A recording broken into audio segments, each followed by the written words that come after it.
বিলোনিয়া মহকুমার রাজনগর ব্লকের চোত্তাখলা এলাকায় ভারত ও বাংলা মৈত্রী সেতুর পর্যটন অবকাঠামোর উদ্বোধন ফলক উন্মোচন করে পর্যটন মন্ত্রী সুশান্ত চৌধুরী। এদিন পর্যটন দপ্তরের সচিব ইউকে চাকমা জানিয়েছেন, ভারত বাংলার মৈত্রী সেতু পর্যটন অবকাঠামো নির্মাণ ও উন্নয়ন খাতে মোট ব্যয় হয়েছে 4,51,13,096 টাকা। বিলোনিয়া মহকুমার রাজনগর ব্লকের চোত্তাখলা এলাকায় ভারত বাংলা মৈত্রীর সেতুর পর্যটন অবকাঠামো নির্মাণ ও উন্নয়নের উদ্বোধনী পর্ব অনুষ্ঠিত হয় মঙ্গলবার। প্রদীপ প্রজ্বলনের মধ্য দিয়ে উদ্বোধনী অনুষ্ঠানের সূচনা করেন পর্যটন মন্ত্রী সুশান্ত চৌধুরী। সাথে ছিলেন মন্ত্রী শুক্লাচরণ নোয়াতিয়া, জেলা সভাধিপতি দীপক দত্ত, বিধায়িকা স্বপ্না মজুমদার, বাম বিধায়ক দীপঙ্কর সেন, পর্যটন দপ্তরের সচিব ইউকে চাকমা, জেলা শাসক মোহাম্মদ সাজ্জাদ পি, রাজনগর পঞ্চায়েত সমিতির চেয়ারম্যান বিশ্বজিৎ নাথ সহ অন্যান্য অতিথিরা। এদিন পর্যটন মন্ত্রী সুশান্ত চৌধুরী বলেন, পর্যটন যতই পরিকাঠামোগত দিক থেকে গড়ে তোলা যাবে, ততই আকর্ষণের পাশাপাশি স্বাচ্ছন্দ্য বোধ করবে পর্যটকরা। সেই দিকে লক্ষ্য রেখে রাজ্য সরকার রাজ্যের পর্যটন শিল্পকে গড়ে তোলার প্রয়াস জারি রেখেছে।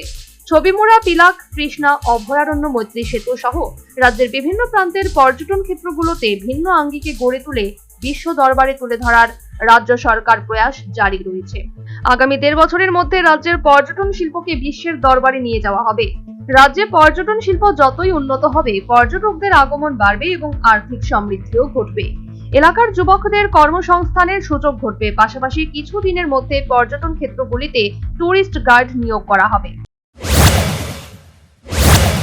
আমাদের রুলপাটি এসে পিলাক, দামাদীপা এগুলোকে একটা সার্কিট বানিয়ে আমরা বহির্রাজ্যে বিশ্বের কাছে আমরা পেশ করতে পারবো, যাতে করে ভারতবর্ষের বাইরে থেকে পর্যটকরা এই রাজ্যে আসতে পারে, ভারতবর্ষের ভেতর থেকেও বিভিন্ন প্রদেশ থেকে পর্যটকরা এই রাজ্যে এসে একটা তৃপ্তি তারা লাভ করতে পারে। সেক্রেটারি সাহেব বলেছেন যে আমাদের পর্যটকের সংখ্যা বেড়েছে। বহিরাগত পর্যটক, যাদেরকে আমরা ফরেন টুরিস্ট বলি, আগে বাংলাদেশ থেকে একটা বিশাল মাত্রায় আসতো। ভারত বাংলা মৈত্রী সেতুর পর্যটন অবকাঠামো নির্মাণ এবং উন্নয়নের খাতে মোট 4,51,13,096 টাকার ব্যয় করা হয়েছে, এমনই তথ্য বক্তব্যে তুলে ধরেন রাজ্য পর্যটন দপ্তরের সচিব UK Chakma. Bureau report, news vanguard.